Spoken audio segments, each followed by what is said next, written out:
এবাগে আমাৰ ধুনীয়াকৈ মাংস ভাজি আছে আমাৰ দাদাই আৰে বাহ ভক্তবা লাগি আছে দেখো এ গুড হুগলি মছলা মাখা আনিছিলে আৰু ভাল লাগা আছে গুড দিয়া হা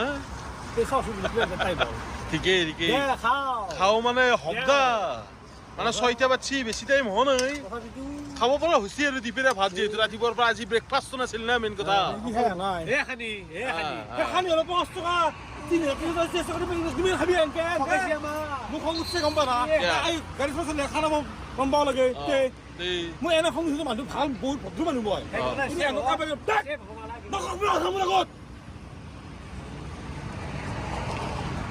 তো পাগলাই পাগল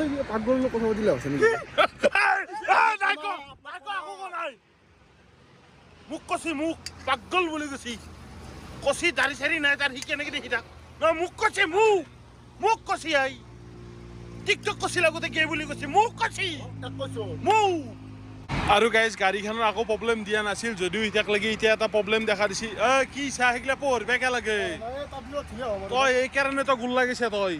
তাত ধুলে হোৱা নাই ইয়াতে কিবা হৰণটো নাবজা হৈছে এতিয়া আমাৰ মেকানি মানুহ আছে নহয় চাবু কম মেকানি তাৰ গুলিয়া নজনে জাক লগাব নজনে আমাৰ মিন্টু দাক তাৰ ভাই এখন যদি বাটত আটতে পিছনা আৰু হুইতো তাক গাড়ী চাচি খাবাৰিছে মই ট্ৰেইনলৈ যাম ঘৰত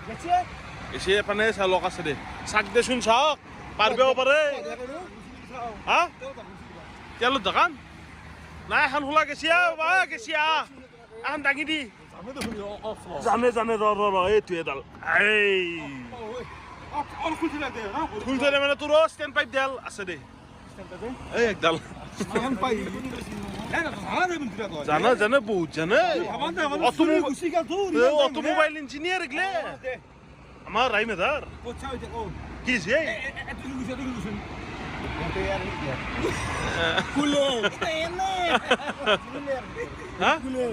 হ'ব দে জানা দে হৰণটো চাই দি